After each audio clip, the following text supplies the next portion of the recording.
Hey guys, and welcome to the 7th episode of Mix Up. And today we're not going to be talking about a specific card, we're going to be talking about an entire set, because in Japan, the most recent set, Dragon Blade and Dragon Blast were just released. And I have a lot to talk about this set. There's a lot of very interesting cards that I want to talk about. And of course, it's going to be fun. A lot of these cards will definitely affect the metagame in Japan, but we won't be getting them until, after the rotation, so it'll be a lot different when that time comes. But let's just look at them and see how they impact the format that we will be in later, and if they, for a chance, release them in the next set, Dark Explorers. Because there's a chance that they will, because I've counted all the cards from the remaining, from the Dark Rush set and from the remaining cards from the Reshiram Zekrom EX10, and adding all those up, it's not even close to 90. It's not even close to 100, which they boast is over 100 cards. So we're probably going to be getting a few cards from this set, or some cards that haven't even been revealed yet.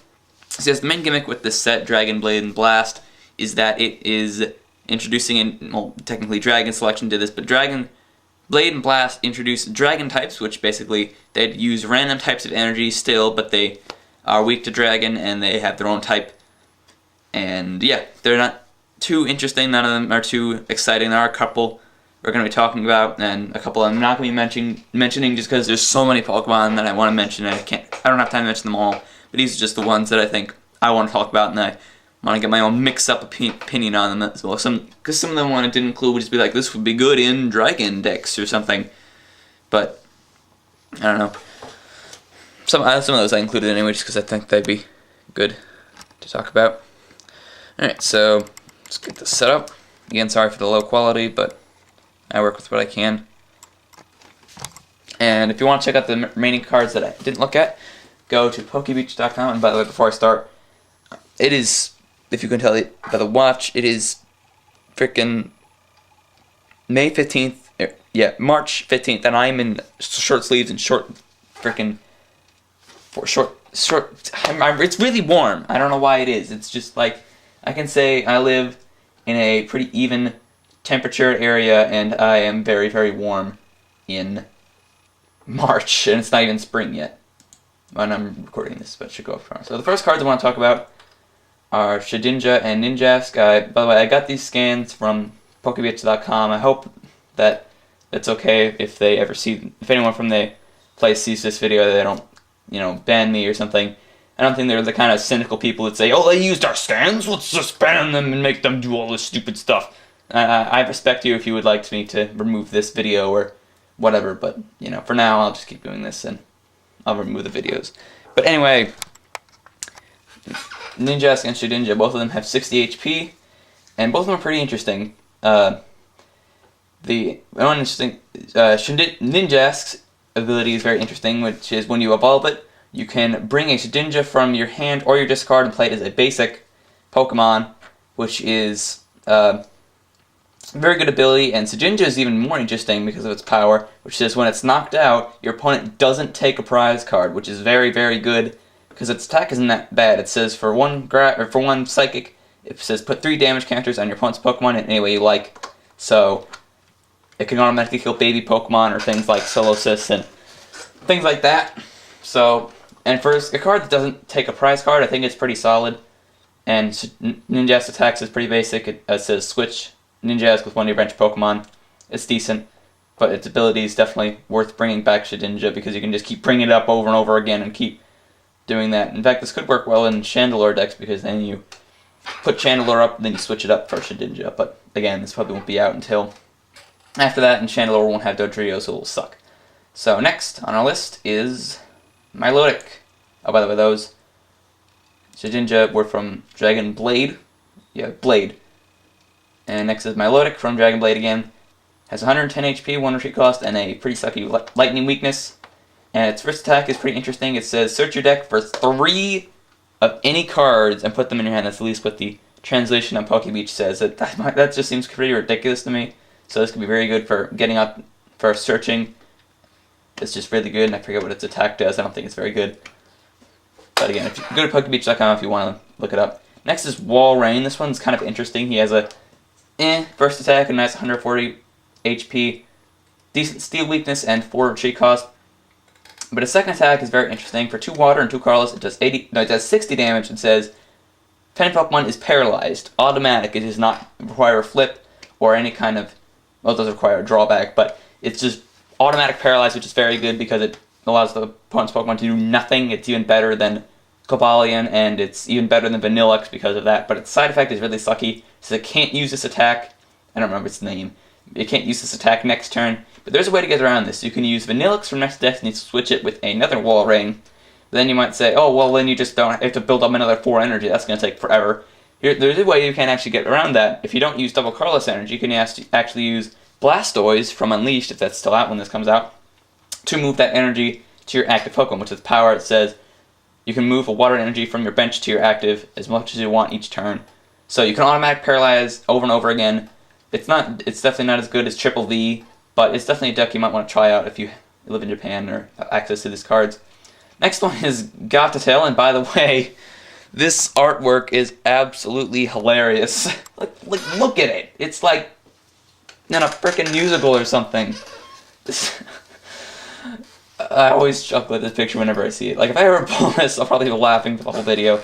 But anyway, even if that's not the only reason I'm talking about it, the other reason I'm talking about it is because it's attacks. Sorry if my chair is squeaking. It's 130 HP, it's psychic weakness and 2 retreat cost. But its first attack, Death Sentence, and it does what you think it does. You flip 2 coins, and if both of them are heads, your opponent's Pokemon, if they're active, is automatically dead. No draw, doesn't do damage, it doesn't say it does 100 damage or something, it doesn't say it does 500 damage, which would knock them out anyway. If your opponent, it's just automatic knockout. You can't defend it with extra HP or extra resistance, it's just automatic death. But it is obviously a 25% chance that it will work, but if you have a Flip Teeny on your bench, it works about 50% of the time. But it also has a decent second attack, which is something, and it says for a psychic and 2 colorless, it does 40 damage and 20 more for each of your opponent's benched Pokemon, which I average to do about 80 or 100 damage, which isn't too bad because that knocks out Mewtwo EX pretty easily, and a lot of other psychic Pokemon. So this Pokemon I think could be a little playable combination with Flip Teeny, and it's obviously one of the most hilarious artworks ever. Next on my list is Golurk. First I want to point out that Golurk is one of my favorite Pokemon from the Unova region, and this artwork just looks awesome. I thought he looked really lame in No Victories. He's like, wait, what? Am I late? But now he actually looks really awesome, and he's a Psychic this time. He has 130 HP, a pretty good Psychic weakness, and 4 retreat cost. Thumbs down. But his first attack is interesting. For a Psychic and 2 colorless, it does 60 damage and says that remove the top evolution from the Pokemon and put it in their hand. So that could be nice, since it does 60 damage. That's about the HP of most Pokemon. Like let's say in the Heart Gold Soul Silver sets, there's Cyndaquil. I mean, this is obviously the user candy. There's Magnemite. There's Yanma. There's Oddish. And there's a bunch of other stuff. In the Black and White set, Solosis, it's weak to Psychic anyway, so it doesn't matter. But it's just a good attack. I think it could work pretty well for stalling because it prevents your opponent from evolving continuously. Like, so they have a Quilava, then you keep doing that so they can't get into a Typhlosion until they get a rare candy. Or whatever. You know what I mean. And its second attack is also decent. It's not the best, but it does knock out Mewtwo EX in one hit, and its side effect is that next turn, or during your opponent's next turn, it has no weakness, which it has a pretty weakness already, so it doesn't really matter. But Golurk I think could be pretty playable, and it's also Golurk, and it's freaking awesome. He's doing a Falcon Punch, and he's in this giant place that's awesome looking. Next is Gigalith from, by the way, all of these have been from Dragon Blade so far, which is a decent first attack, which says for a fighting and 2 colorless, it does 10 damage, plus 10 more for each damage counter on your benched Pokemon. So if you use Donphan or Landorus with this, it could be actually really effective. So you have 5 bench, you use Landorus once, that's 60, second time 110, third time 160, and just for 3 energy, you could knock out any EX if you build up enough damage on it. And if you combine it with Uniclus, you could just put all the damage on your bench and just boom, do amazing. If this really is released in Dark Explorers, it could be a perfect card for the Truth. Just saying. It could be really good, and its second attack is kind of sucky because it does 40 damage to itself. It's basically like Bolt Strike, but it takes an extra energy. Alright, next on our list is Altaria from Dragon Blade again. She has a terrible attack. Let me say, by the way, this is the first Dragon Pokemon. And standard stats. 1 tree cost, which is nice. And it says all of your Dragon Pokemon do 20 extra damage, which is just good for Dragon Pokemon. Should probably be in every Dragon deck. Just saying. But there aren't that many playable Dragon Pokemon. And I think we have one last card from this set, which is, other than the trainers and EXs, which we'll be talking about later, which is Blend Energy, Lightning, Water, Steel, and Fighting. Now, what does this do? Basically, when you attach it to any Pokemon, not just Dragon or whatever, it provides all of these types, but only one energy. So basically, it's like Rainbow Energy or Prism Energy, except there's no side effect other than it only provides half the energy.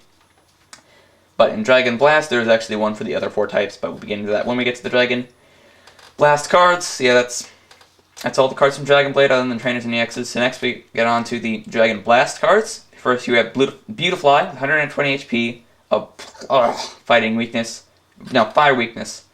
A decent second attack, which is for a grass and 2 colors, is 40 damage, and I'm pretty sure it says heal 40 HP. I forget exactly what it does. It sucks. But first attack is actually a very good method for universal acceleration. By universal, I mean for all types. And so search your deck for 3 of any type of energy, and attach them to your Pokemon in any way you like. So that's like just amazing, but it is a stage 2.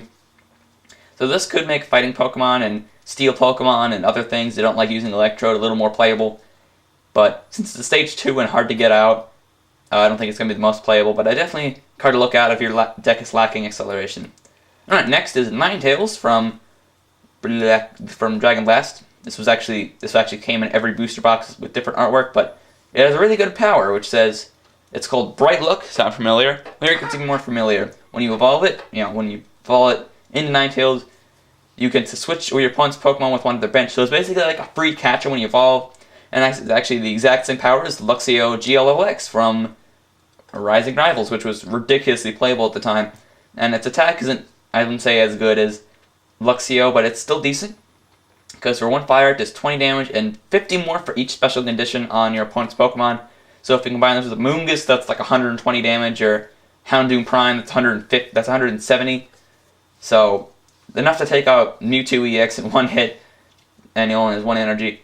So I think this is definitely a card to check out. Combine it with Moongus and Houndoom, could be pretty playable. Next is Drifblim, which is an interesting Pokemon. His Dark Weakness, which is pretty good. 1 tree cost, 100 HP. That's not too bad for a stage 2. I forget its second attack, probably because it sucks. But its first attack is pretty interesting. It says, does 50 damage for each special energy card in your opponent's discard. Which you might know, this is a very good Mewtwo counter. Basically, if your opponent's Mewtwo is really built up with a bunch of double colorless energy, this is how you deal with it. Loss remover, attack, and it's dead because of its weakness. And it's not weak to Mewtwo, and it provides them 1 energy, so it's very effective against it. I definitely think this would be a good Mewtwo counter. But speaking of Mewtwo counters, here's another one. This is Sigilyph from Dragon Blast again. And it literally, basically Drifblim, you could say, like, it wasn't designed as Mewtwo counter. This is the definition of a Mewtwo counter, other than Mewtwo. It says, prevent all effective attacks, including damage, done to this Pokemon by your opponent's Pokemon EX. So, no Mewtwo, no Shaman, no Reshiram, no Zekrom, no Regigigas, and no Kyurem. No one cares about that. But anyway, its attack is also good against Mewtwo EX.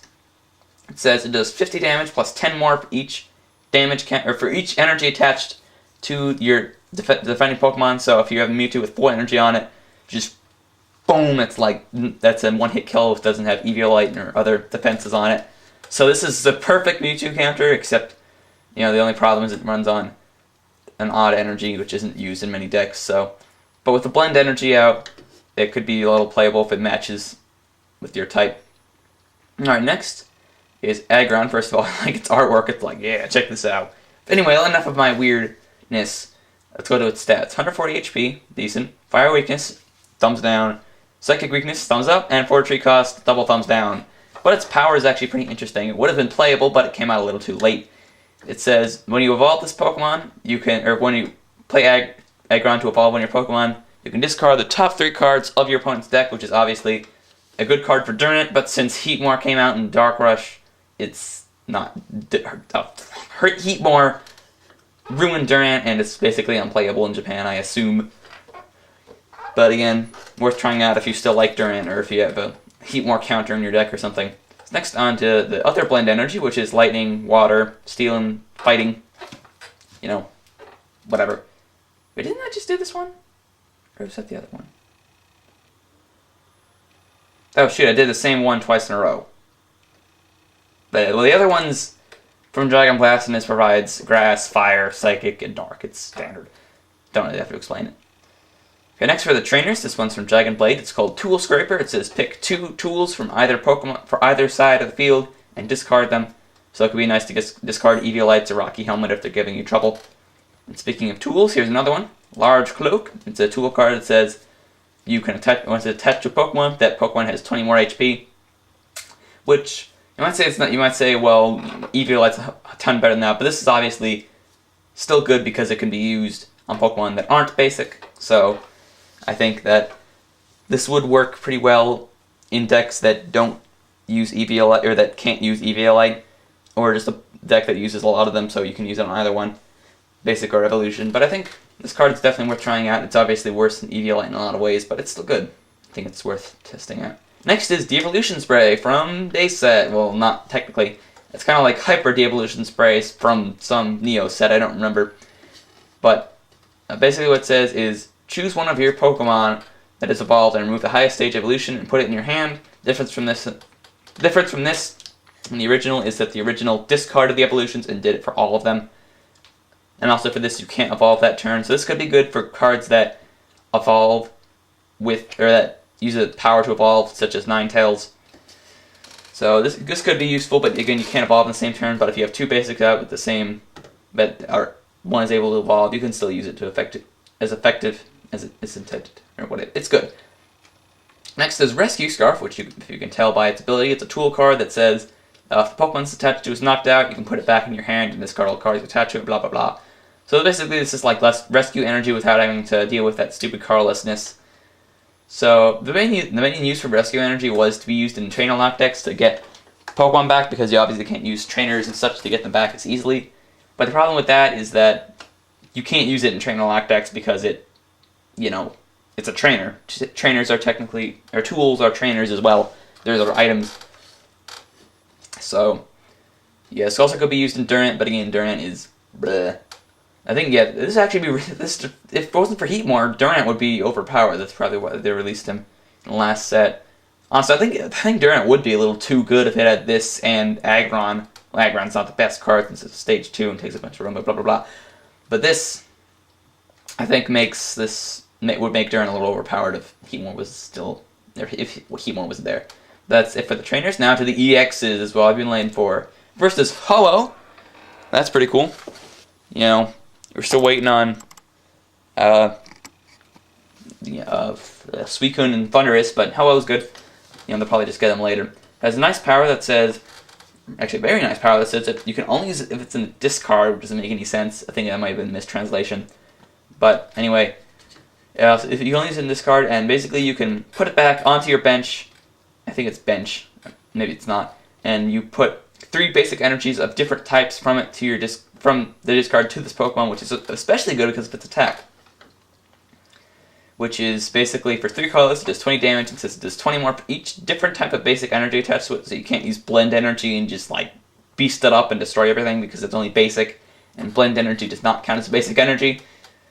So I think this would work well with Silent or its ability, so say you use like Junk Arm or something to get, or say you use Communication to get this out, and then you Junk Arm for the Communication in discarding this, then you use this and get, like, you know, you can set out turn 1 with 3 energy and then put up a 4th one and do 100 damage in the first turn if you're skilled enough. But I don't think it's the best EX. It could be playable. There aren't too many playable EXs in this set, but I think this one will definitely see some play in some decks. Alright. That's the first one. Next is Registeel. You know, hi Registeel. Where is Thundurus and Suicune? But anyway, first of all, I love this artwork. This is amazing artwork, and the standard one is even better. But I took this one instead. Go to PokeBeach.com and look at the artwork for the standard one. It is freaking awesome. But anyway, it's not the most playable EX, so that's another reason.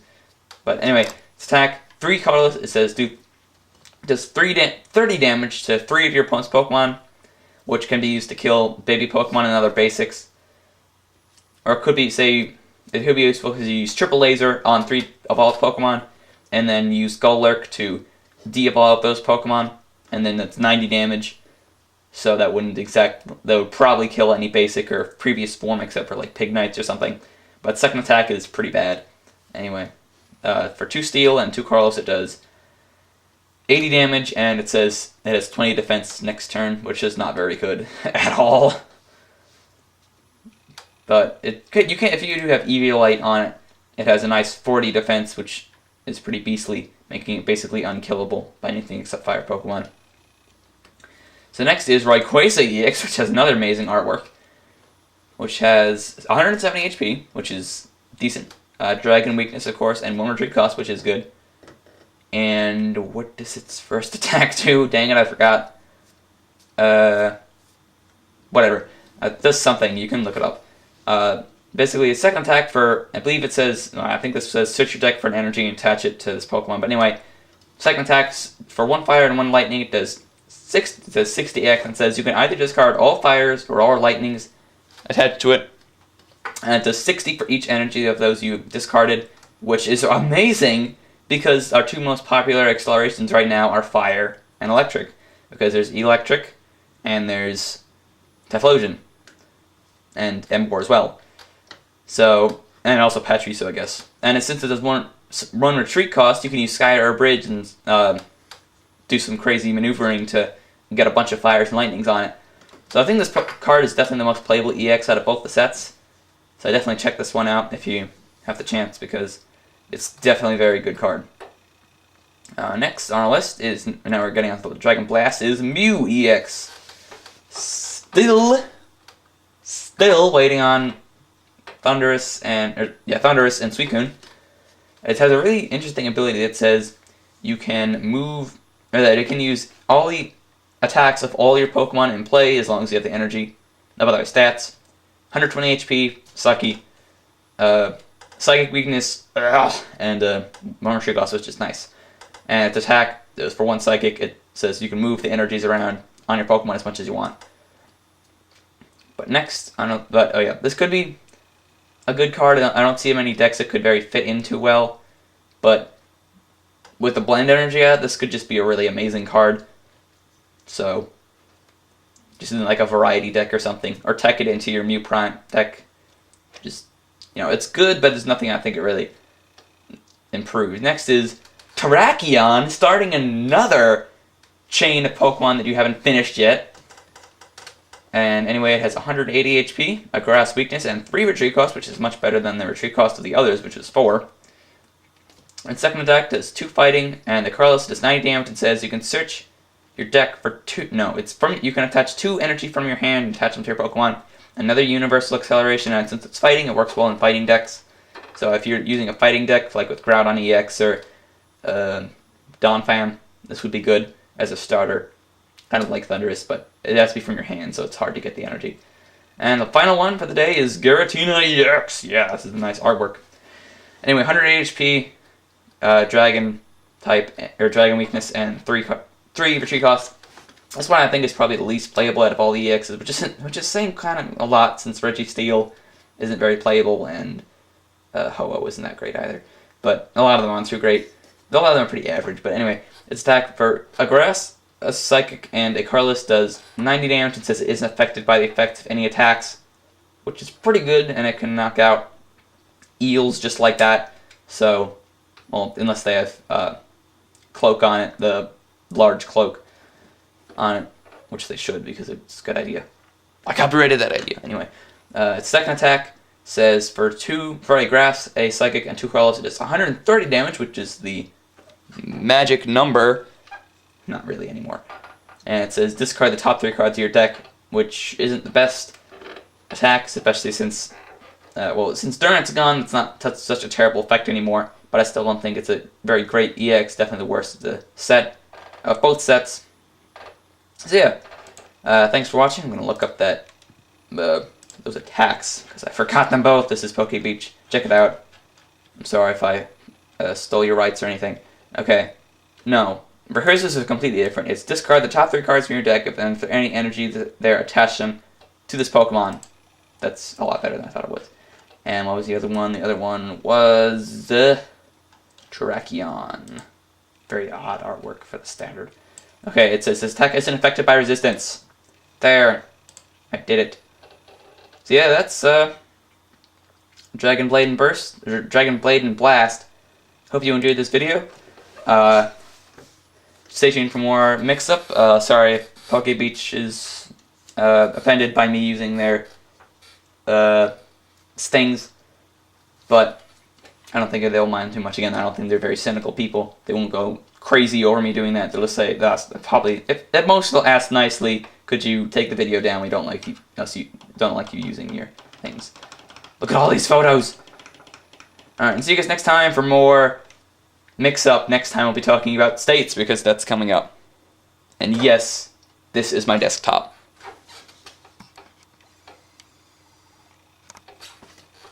Later.